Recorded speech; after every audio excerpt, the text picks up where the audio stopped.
Con estas palabras tajantes que acaba de lanzar Ursula von der Leyen, saludamos a Fernando Moragón, analista de geopolítica especializado en Rusia, Asia Central y China.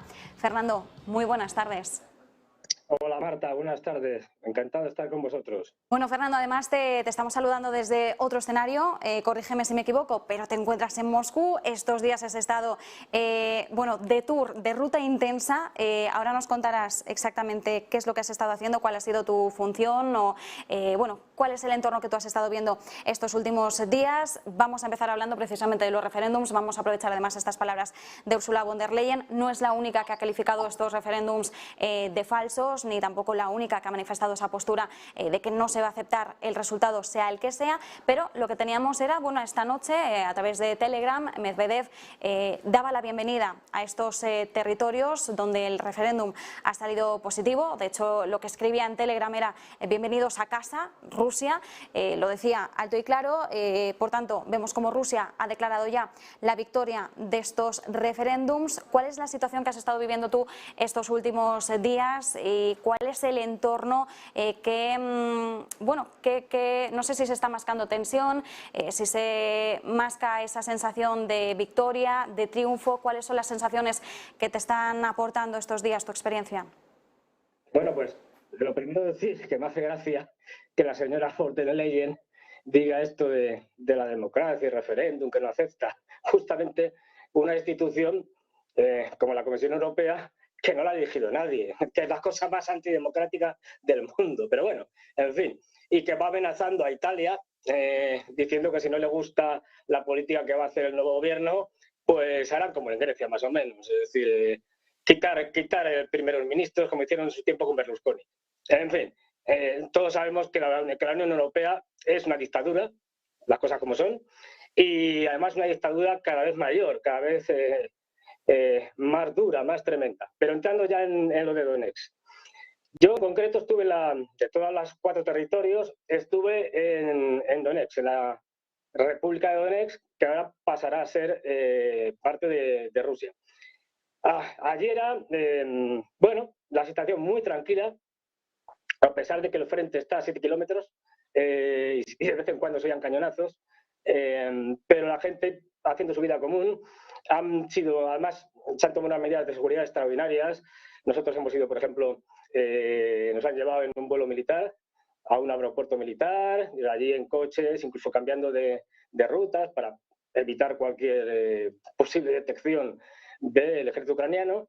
Y la gente al votar era como un desahogo, como decir, por fin, después de 8 años de sufrimiento, podemos descansar. Te doy un solo dato muy curioso. La mayoría de las personas que estaban en las mesas electorales y que iban a votar eran mujeres. ¿Y esto por qué? Pues porque los hombres están luchando en el frente. Les han llevado las urnas hacia el frente para que voten por allí y tal, pero los colegios electorales, la mayoría eran mujeres. Y otro dato muy significativo, para evitar los bombardeos indiscriminados que hace Ucrania sobre la población civil, hacían, durante los primeros días, se utilizaban lo que sería una especie de urnas móviles, es decir, se iba con un coche, se llegaba a una determinada zona ya preestablecida, se avisaba a la gente, se cogía el censo de ese barrio o lo que fuera, protegidos por soldados, y allí la gente depositaba su voto de tal manera que estaban en tiempo, se iban a otro sitio, de tal manera que el ejército ucraniano no pudiera tener tiempo de poder disparar contra la población civil. Ya digo, la cara de la gente era de felicidad absoluta. Es un sufrimiento de 8 años que ha costado muchas vidas y de todo tipo, especialmente sangrantes son las de niños. Más de 150 o 200 niños que han muerto por los bombardeos indiscriminados. No olvidemos que Ucrania lo que hace, el ejército ucraniano, es atacar objetivos civiles sin ningún tipo de militares, ni cerca, ni nada por el estilo. Otro dato que te puede interesar, y si quieres vamos a hablar ahora también de ello. La tranquilidad en Moscú es absoluta.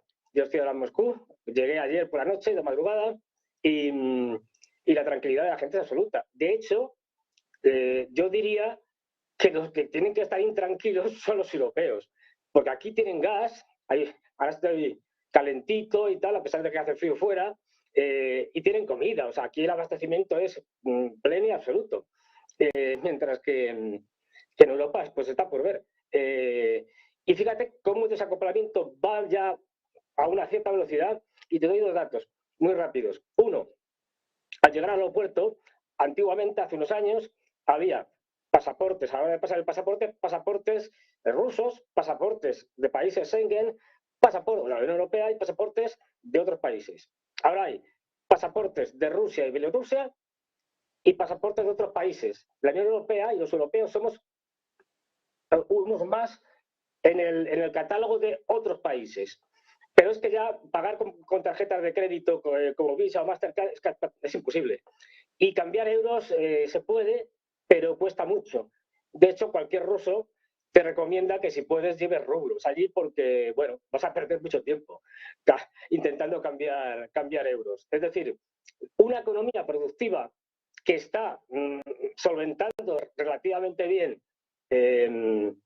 pues eso, la situación de guerra y digamos, de falta de comercio con la Unión Europea frente a una Unión Europea que no va a tener ni gas, ni petróleo, ni carbón, y veremos a ver qué pasa. Pero los claros perdedores son los europeos, como siempre. Fernando, mientras tanto estamos pendientes bueno, del discurso de Putin este viernes, por un lado, pero también el próximo día 3 de octubre hemos visto que la Duma convoca un consejo extraordinario. Lo último que conocemos de fuentes oficiales, en este caso mirando a la agencia Novosti, dicen que este consejo extraordinario, que en principio se van a realizar sesiones plenarias el día 3 y el 4 de octubre, va a ser con el objetivo de ajustar el plan de trabajo para tomar decisiones sobre los resultados de los referéndums. Entendemos, por tanto, que por ahora Rusia va a seguir con su proceso, que tenemos que mirar, por tanto, a esas fechas, 3 y 4 de octubre, para hablar de algún tipo de oficialidad. Bueno, esto abre el interrogatorio, te lo pregunto a ti directamente. ¿Cuál es, por tanto, si Rusia prosigue con todo este proceso, cuál sería el papel, el rol que va a adoptar Occidente? Porque bueno, estamos viendo claramente cuáles son las dos posturas: Rusia siguiendo adelante con los referéndums, Occidente negando la legalidad, la oficialidad de estos referéndums. ¿En qué situación vamos a quedar? Porque una de las dos partes debe tener la razón y la otra debe ceder. Pero ¿cómo se va a resolver esto? Yo creo que en esto, efectivamente, ahora hay un proceso, que es un proceso que no es tan rápido, de decir por qué, después de presentar la solicitud de incorporación a la Federación Rusa, tiene que pasar por la Duma, tiene que haber toda una serie de ajustes, incluso, si mal no recuerdo, tiene que haber algún cambio constitucional, es decir, en la Constitución de la Federación Rusa. Con lo cual, aquí hay un proceso, digamos, jurídico y tal, que va a llevar un cierto tiempo. Quizá un mes, 2 meses, no te sabría precisar. O sea, que no va a ser inmediato. Una vez que se hayan resuelto todos estos procedimientos jurídicos y legales de la Federación Rusa, se incorporarán estos nuevos territorios y serán ya, por tanto, parte de Rusia. Es decir, que un ataque a cualquiera de estos territorios será considerado un ataque a Rusia. Los europeos no lo podemos ir pensando. ¿Por qué? Porque ya se dijo en varias ocasiones, creo que Lavrov incluso he leído que lo dejó caer, bueno, que como estamos participando, enviando armas, enviando financiación, hay un montón ya de instructores allí, fundamentalmente británicos y norteamericanos, pero de muchos países. Hay ya tropas allí, digamos, vamos, ejércitos privados, es decir, por ejemplo, Blackwater Actual Academy, está allí y es, bueno, como sabéis, una empresa privada de militar, pero vamos, norteamericana, y que está siempre al servicio de los intereses norteamericanos, con lo cual, ya digo, la voz que mal no recuerdo, le dejó caer que en el fondo lo que está haciendo Europa y Estados Unidos es ser co-beligerantes. Es decir, que en un determinado momento Rusia se vería a sí misma legitimada para atacar a Europa, como ella decida o crea que tiene que hacer. Y yo no veo a los europeos dispuestos bueno, a combatir a Rusia. De hecho, también me contaban algunas fuentes interesantes que ya hay muchos movimientos subterráneos, sobre todo por parte de alemanes y franceses, para ver cómo salen de este lío. Es decir, para ver cómo, en el que se han metido ellos mismos con las autosanciones. Para ver si cuando llegue el invierno y empiece a hacer frío de verdad fuerte, haya protestas sociales y los gobiernos europeos estén en la cuerda floja, bueno, pues a ver cómo eso lo solucionan. Más no te puedo decir, porque solo sé que hay intentos de estos dos países fundamentalmente por encontrar una salida en la que no queden mal los europeos. Pero si no, la catástrofe en Europa está asegurada. Y como bien señalabas antes, es que ya cualquier publicación económica, cualquier analista te lo está diciendo. Es decir, la recesión en Europa va a ser espectacular. Incluso te dicen que va a ser peor que la Gran Depresión de 1929. Y esto, a diferencia de Rusia, donde ya digo, aquí sí que ha habido una ligera subida de precios, pero poco más, como siempre los perdedores por ser vasallos de los norteamericanos, que son los grandes ganadores, en este caso, somos los europeos. Mientras tanto, Fernando, otra de las cuestiones, más allá de los referéndums, estos últimos días también hemos estado pendientes de todo el éxodo de rusos. Hemos estado viendo, o al menos se ha estado hablando y mucho, de huida de ciudadanos rusos ante la movilización militar parcial anunciada por Putin, confusión, caos en las fronteras. Cuéntame, tú que estás allí, cómo se está viviendo esta situación, cómo se está abordando además. Mira, he hablado con fuentes incluso del Ministerio de Asuntos Exteriores que yo conozco. Y por lo tanto, bueno, que me cuentan las cosas como son. Y te puedo asegurar, y además he estado pasando fronteras, es decir, te puedo asegurar que no hay nada de eso. Es decir, puede que haya, no sé, unos cientos o muchos, unos miles de jóvenes que quieran irse, pero la mayoría de los jóvenes están aquí y no se piensan ir. Hay un sentimiento en Rusia de incomprensión hacia Occidente, diciendo, pero esta gente, ¿qué está haciendo? No se dan cuenta de la peligrosidad de las medidas que están tomando. Y luego hay también, aparte de ese sentimiento de perplejidad, que notas incluso en gente ya de cierto nivel, a la hora de cierto nivel político y tal, es también lo que me contaban cuando yo te preguntaba, pero la guerra que estáis llevando es posiblemente de las más civilizadas, si una guerra puede ser civilizada, en el último siglo y lo que llevábamos de ¿no? Comparemos con lo que hacen los americanos en Siria o en Mosul, lo han hecho.